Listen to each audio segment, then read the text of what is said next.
తెలంగాణ ప్రజలకు నమస్కారం.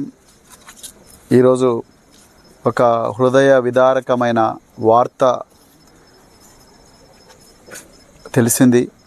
ఇది తెలంగాణ సీఎం రేవంత్ రెడ్డి గారి సొంత గ్రామమైన కొండారెడ్డిపల్లిలో సాయిరెడ్డి అనే ఒక మాజీ సర్పంచ్ తన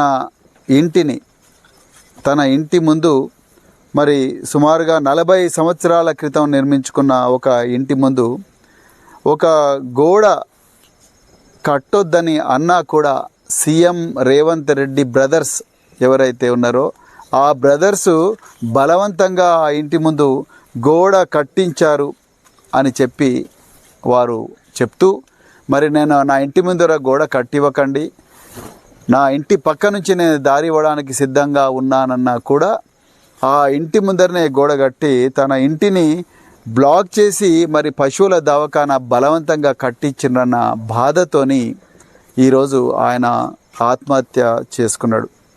ఆ ఆత్మహత్య చేసుకుంటూ ఈ రేవంత్ రెడ్డి బ్రదర్స్ నా మీద నింద మోపి మరి నన్ను వేధించిండ్రు కాబట్టి ఈరోజు నేను ఆత్మహత్య చేసుకుంటున్నాను అని చెప్పి మరణ వాంగ్మూలం రాసి సూసైడ్ నోట్ రాసి వారు చనిపోవడం జరిగింది. ఇప్పుడు మృతుడు సాయిరెడ్డి గారి బాడీ కల్వకుర్తి ప్రభుత్వ ఆసుపత్రిలో ఉన్నది. గత 2 గంటల నుంచి అక్కడే ఉన్నది.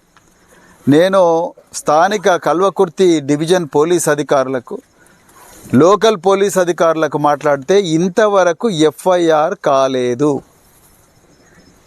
ఇది అసహజ మరణం, అంటే అన్యాచురల్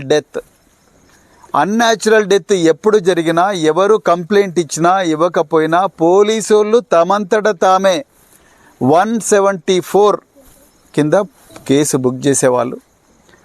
ఇప్పుడు 174 పోయి మరి 190 బిఎన్ఎస్ అయింది, భారతీయ న్యాయ సంహిత కింద.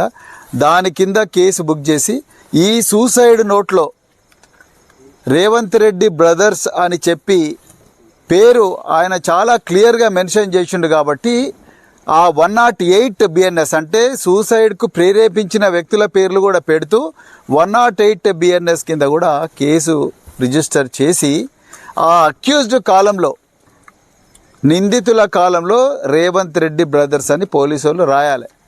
కానీ ఇంతవరకు కేసు కూడా రిజిస్టర్ కాలేదు. నేను స్థానిక పోలీస్ అధికారులతో మాట్లాడితే వాళ్ళకు సూసైడ్ నోట్ ఎట్లుంది, సూసైడ్ నోట్ ఎక్కడుంది మాకు తెలియదు సార్ అని వాళ్ళు అంటున్నారు. అంటే ఇంత భయానకమైన పరిస్థితి ఇవాళ తెలంగాణలో ఉన్నది. బాడీ కల్వకుర్తి హాస్పిటల్ ఉన్నది.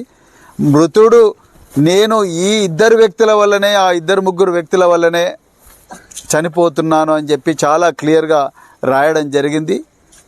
అయినా కూడా పోలీసు వాళ్ళు ఇంతవరకు కేసు రిజిస్టర్ చేయలేదు.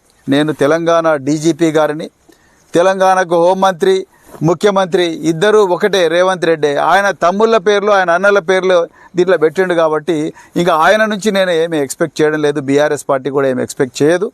సో కానీ తెలంగాణ డీజీపీ గారు భారతీయ న్యాయ సంహిత ప్రకారం, భారతీయ న్యాయ సురక్షిత సంహిత ప్రకారం బిఎన్ఎస్ ప్రకారం మీరు అర్జెంటుగా సుమోటో కేసు రిజిస్టర్ చేసి అందులో నిందితుల్లో ఈ రేవంత్ రెడ్డి బ్రదర్స్ అని చేర్చండి. దాని తర్వాత ఇన్వెస్టిగేషన్ చేయండి. వాళ్ళు అమాయకులను తేలితే మీరు వాళ్ళని వదిలేయండి. కానీ ముందు ఎఫ్ఐఆర్ అయితే ఇష్యూ చేయాలి కదా. ఎఫ్ఐఆర్ ఇష్యూ చేయకుండా బాడీని అక్కడ పెట్టి వాళ్ళ నుంచి ఎక్కడ కూడా కంప్లైంట్ లేదని చెప్పేసి మీరు అట్లనే బాడీ పెట్టుకుంటే దాని అర్థమైంది. ఇది అన్యాచురల్ డెత్ కదా, అసహజంగా జరిగిన మరణం కదా. మృతుడు సూసైడ్ నోట్ కూడా పెట్టిండు కదా. అట్లాంటప్పుడు ఎఫ్ఐఆర్ ఎట్లా బుక్ చేయరు మీరు 108 బిఎన్ఎస్ కింద? దీని మీద మరి తెలంగాణ డీజీపీ గారు, మీరు స్థానిక నాగర్ కర్నూలు ఎస్పీ గారిని, నాగర్ కర్నూలు మరి ఈ కల్వకుర్తి డిఎస్పీ గారిని, వంగూరు ఎస్ఐ గారిని వీళ్ళందరికీ కూడా ఇమ్మీడియట్గా మీరు ఇన్స్ట్రక్షన్స్ ఇవ్వండి. వెల్దండ సిఐ గారికి కూడా ఇమ్మీడియట్గా ఇన్స్ట్రక్షన్స్ ఇచ్చి ఇమ్మీడియట్గా ఎఫ్ఐఆర్ చేయండి. నిజంగా ఇది నిజమని తేలితే, మీ ఇన్వెస్టిగేషన్ నిజమని తేలితే అర్జెంటుగా వాళ్ళిద్దరిని కూడా, వాళ్ళు ఎంతమంది ఉంటే అంతమంది వాళ్ళందరినీ కూడా అరెస్ట్ చేయాల్సిందిగా ఇవాళ భారత రాష్ట్ర సమితి నుంచి మేము డిమాండ్ చేస్తున్నాం. అదేవిధంగా మొన్న కూడా లగచర్ల గ్రామంలో కూడా మరి తిరుపతి రెడ్డి అనే రేవంత్ రెడ్డి గారి బ్రదర్ ఎవరైతే ఉన్నారో ఆ తిరుపతి రెడ్డి ఆ ఊర్లో గడబడి అయిన తర్వాత కూడా, గిరిజనులను విపరీతంగా కొట్టిన తర్వాత కూడా మళ్ళీ తిరుపతి రెడ్డి మంది మార్బలంతో పోయి అక్కడ ప్రజలందరినీ కూడా మీరు ఏమన్నా చేసుకోండి, మీ భూములు మాత్రం గుంజుకుంటామని చెప్పి ధమ్కీ ఇస్తున్నాడంటే ఈ తెలంగాణను రూల్ చేస్తున్నది మరి రేవంత్ రెడ్డా లేకపోతే రేవంత్ రెడ్డి బ్రదర్సా?